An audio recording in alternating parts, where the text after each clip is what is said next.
Welcome to the BS High School Report from Planet Sub. Tonight's episode features Omaha Prep basketball star Chase Thompson, the all-time leading scorer and rebounder at Omaha Westside. Chase has reclassified to the class of 2020. And now, from Planet Sub, here's Bob Sullivan. Welcome into a new BS High School Report here at Planet Sub. Today I'm joined by the all-time leading rebounder and scorer at Westside, Chase Thompson. Chase, how you doing? I'm doing great. How is your, what did you get here? Chicken? Barbecue chicken wrap. I went with the Tijuana taxi, I believe, wrap. Popular, yeah. Yeah, well, let's get started with a cheers. Sure. Cheers.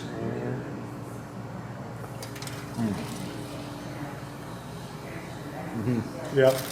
That's it. Went extra jalapenos. That might be a mistake later, but we'll see. Chase, like I said, all-time leading scorer, all-time rebounder at Westside, and maybe the biggest assist in Westside basketball history. Yeah. Now, was it an assist? Could that shot have gone, you catch it, throw it over in 1.4? Was that possible? I will say that I don't know if it's possible, but one thing that is people have to remember is that in high school basketball, they don't look at when it touches, they look at the referee. And when the referee puts his hand down, which is a slight delay, that's what could have gave it the extra time. But I mean, it's tough because I saw so many people on Twitter. Yeah. Oh yeah, it's counted. Oh yeah, different. Somebody's like, they use like Logger Pro to try to track it, and I was like, I mean, it's real tough because, like I said, it's not really on the scorekeepers because you have to play till the hand goes down for it to do it. But I mean, I definitely say it could have gone either way for sure. I do think that it wouldn't have been human error, but I do think that those new video boards, that they're kind of finicky on the iPad. I mean, they're powered by Wi-Fi, which is exactly. We've had to go out and practice several times, and we couldn't keep scoring practices. So I mean, that's the home court advantage, though. Home court advantage right there. Get new boards. Get the new boards. When everybody rushed the floor, did you get any? Well, I guess you're bigger than pretty much everybody in the stands, but with 4,000 people running on the court, did you get hit at all? No, any near injuries? Any headbutts? Funny story about this one. I looked at the crowd and I ran the opposite direction because I even watched the huddle video. I ran the total opposite direction because I was not trying to be in the crowd, and I know Jaden got stuck under it. Yeah. And that was really bad, and he got a little hurt from that, but I ran the opposite direction. I ran the coaches first, and then I ran the Carl because he was running on that side of the court, and I was like, and people were trying to chase me, and I was like, oh boy. Well, you have reclassified for the year from 2019 class to 2020 class. First off, where are you going? And number two, why the decision to reclassify? I'm going to Shooting for Greatness Academy. It's in Raleigh, North Carolina, and we have a really good team this year. We're going to play a high-quality schedule, and the biggest reason for me to reclassify is that I didn't see a fit at the moment. And I mean, I don't know if I see myself here in the future. And that's the biggest reason why I want to do it. I want to go make sure every school on the East Coast gets a chance to see me, no matter what division it is. I mean, who wouldn't want to be at a Division II school in Florida or a Division I school in North Carolina? Or I mean, it's just on the East. I love the East Coast, and one of the biggest things for me is I was the ultimate late bloomer. I felt like that I haven't reached my potential yet, and I mean, I know people can do that in college, but why waste a year of eligibility redshirting? Why don't you use this year to get right and then go into your freshman year, 4 years of eligibility, and just make sure you play every single year? And that's my goal, is I want to go to a place I can play right away. A lot of people hear the term prep school and they have no idea what that is. What is, as opposed to going to a junior college, why would this be better for you than a junior college? So most people that go to JUCO, their grades are unrepairable, or We've seen Last Chance U. Yeah, they have some behavioral issues. Last Chance U, new season just came out. Oh, Yeah, crazy. I haven't finished it yet, but yeah. Me neither. But it's good for me because it's a focus on what I need. Basically, a typical day is wake up at 5 a.m. You go lift, run, condition. And my coach actually wants me to do aerobics because he felt like that would be good for me. Go shoot, go do some schoolwork for a couple hours. You can either take college credit or just improve your height. If there's a certain school you're trying to get into, because there's a lot of like really big, not big, but like hard to get into schools that are like in the South, Miami. Some schools that have been recruiting me, looking at me. If I could just like get a better grade than this year, right there. Because I can get in, I can qualify. It's just the problem is getting into those schools can be sometimes harder because their acceptance rate is so low. I mean, that helps too. And also, like, the biggest thing for me is I wanted to experience something different. Right. And it's different than college, but it also helps you prepare. So like instead of we do 2 hours a day of schoolwork, and the rest of the day is basketball oriented. I know college is a little different, but it helps me prepare, and it's a little different. It's a similar structure, I guess. Similar but different because we get the weekends off unless we play games. So they want us to go and they told us they want us to go as teammates and go to these college towns and just talk to people and bond as a team. And they said bonding with a group of guys for 1 year can really help you towards college because you get to bond with a whole new group of guys. It helps you learn new guys faster. The biggest story, well, one of the biggest stories during this season last year from a local perspective was your transformation. I know in season, what was it, you had lost 60 pounds at that point? Yeah. Now, what was your dieting secrets? Are you going to give any of those out? Oh, yeah. Or, and I guess one other thing on top of that, I just talk about the type of commitment you have to make to transform your body like that. It's literally probably the hardest thing I've done. I've been through hard workouts, but the workout part wasn't the hard part. I can get myself up to go work out. And I mean, sometimes it is tough because when I was starting the process, I had to do 3 or 4 days. And back then I was doing the football workouts too and the football field stuff because I was going to play. And I just wanted to play because why not? And that's a different story. But the workouts were intense. They were very focused towards what I needed. And the problem about it being focused is that we focus a lot of the same things in different workouts. So, the diet portion was really hard for me because what I had to do is I had to stop eating a lot of carbs. I mean, and unfortunately as an athlete, that's where most of the time your energy comes from, is your carbs. So I had to learn to balance it. I had to do a really balanced snack. The biggest thing for me is, even now, because I'm losing, but I'm maintaining. I'm losing little by little now, but I'm still maintaining. I'm trying to not lose too much. The biggest thing for me now is making sure that I eat the carbs that are good for me. So I count sugar carbs and I count regular carbs. So regular carbs are wheat bread is really good regular carbs to eat. But and pasta, whole wheat pasta, really good regular carbs to eat. But it's when you get to the cereals, that type of stuff. You're eating 25 carbs per serving, but there's also 25 grams of sugar per serving. I mean, that's what adds up. And the biggest thing for me was juice. I love juice. And I don't drink anymore at all. Really at all. It's amazing the things that you're told, like, as a kid. Like, drink juice, drink lots of juice. Juice is good for you. No, it's only good for you when you're sick. Very true. But it's not good for you in general. I mean, it's just packed with sugar. And then Wheaties, breakfast of champions. Gosh. Yeah, the biggest loss of flakes, Wheaties, all this stuff. It's not good for you. And I have to balance it.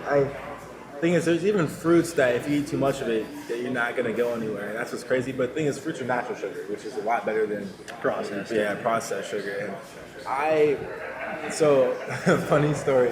When I first started doing the juice thing, I started 2 years ago doing the juice thing. I was on that. I was doing fine, and then I had a Gatorade, and and then I got off of it because I literally one juice turns into another juice. I can have one more, or I can have one more, and only thing I drink now is aloe vera, which is really it's juice, but it helps through like it helps your body Like the it's just it's weird because they use the the gel? same plant. It's not, so you're jelly, not juicy. they put like gel bits in it, but they make it more they liquefy it, so it's really good. Honestly, I drink the pomegranate kind because I love pomegranates, but me and my dad drink it because it helps the body. He makes me drink a lot of coconut water, which is absolutely disgusting. I hate it. I have never had a positive experience on that. Never ever. Never ever. I hate it. But it does help you recover when you can't eat carbs. I guess the perception was that, I guess going into your senior season was that you could score, but how committed were you? Yeah. Was outside perception what helped you? What was the thing that really helped you turn it around physically? And not that you had to turn around much basketball wise, but I mean, one of the leading scorers in the state last year, unstoppable in the post. And when you would get tired, instead of just going to the 3-point line immediately, you would use it as kind of a weapon versus a bailout for you having to go down low. What helped you change the way you play? There's a moment actually in July last year. No, take that back. Because in July is when I lost 30 pounds from back in July. Spring last year, I played in the music outlet, and I played against one of these teams, and I realized that I just like had a feel. I just like wasn't where I needed to be. I wasn't where I needed to be, and I felt that. And I was like, Dad, I got to do this. I was like, okay. And my mom was the biggest influence in my food and everything. Like she helped me. She cooked everything that was good for me, and she made sure that it was planned out every single day. And I mean, people talking. I mean, of course, that gets me riled up. The thing is, I always felt like no matter where I went, I was the best player on the court, skill-wise at least. And I know my athleticism was. I know I had to do something about it. And I mean, no matter what, I feel like I'm the most skilled guy on the court everywhere I go. And that's what I had to be for years because I wasn't very athletic. And I think about this. I had one dunk attempt for 4 years of high school basketball. The one against 3 years, my bad. 3 years of high school basketball. I had one dunk attempt. It was against South. Yeah.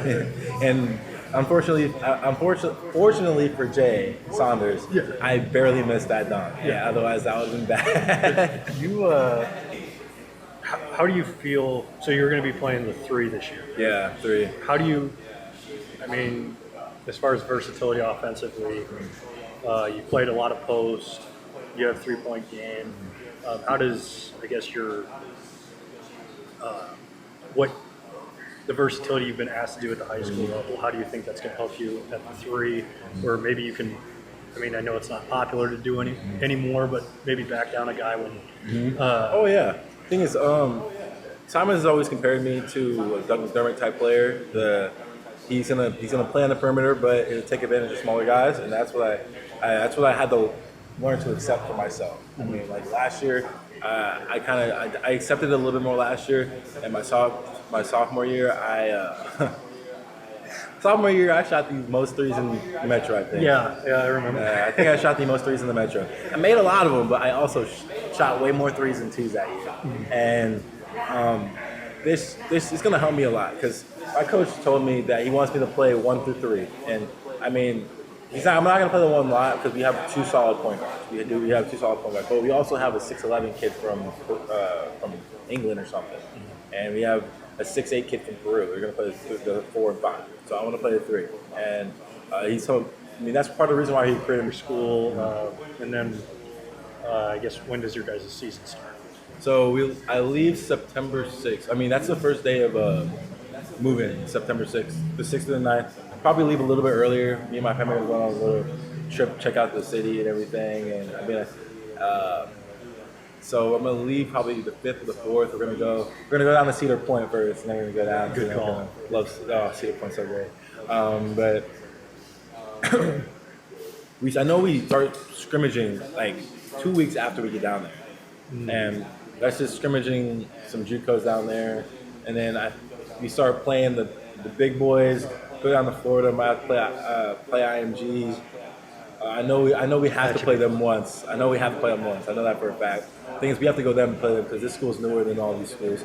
So I mean, it's 7 years old, and they've had guys come out of there, good guys, but they we had to go and play everybody. Yeah. They're not going to come play us because I mean, this year we have the roster. I mean, we have three overseas kids: Peru, England, and England. 6'11", 6'5", and 6'8". Yeah.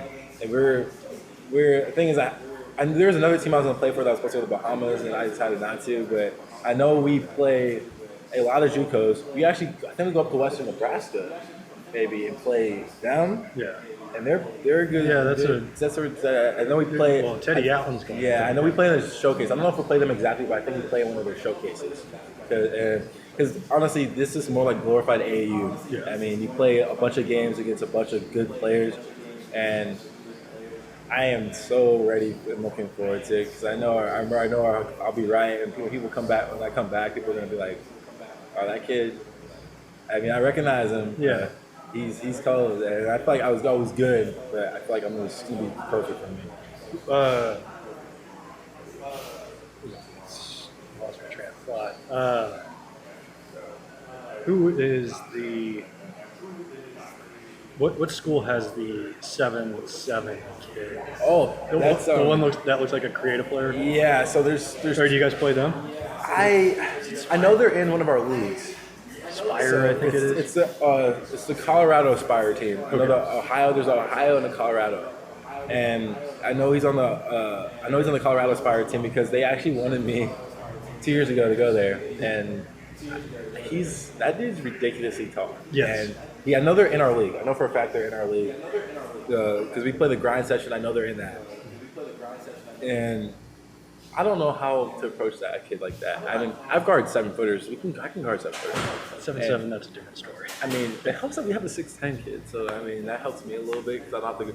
Think for once, it's gonna be weird, but for once I'm not gonna be the biggest guy on the floor, which I like. Right. I do like that a lot because I could play how I want. I've wanted to play for years, but for Nebraska high school basketball, guys haven't always been big. Right. So I mean, I had to do what I had to do, and I was just trying to win games. Honestly, this year. People say it. Freshman year is about just wanting to play. Sophomore year is about, increasing your average. Junior year is about people want to score, but senior year, want to win. Yep. And I mean, junior year I feel like I wanted to win junior year too. Like that was a goal for me, and I actually increased my scoring by a lot from junior to senior year. But I wanted to win so bad this year, and I want to win wherever I go. And like I said, I feel like our coach feels like we can be ranked this year for this prep school stuff, and I feel like we can too. We have so much talent. I didn't realize how much we have, but we have a lot of talent. Yeah. So I'm looking forward to it. I'm so excited. Well, Chase, thank you for being on. Good luck this year, and good luck in the future. Hopefully, this prep year works out for you and can appreciate it. Get you that D1 scholarship. Hope you guys see me playing.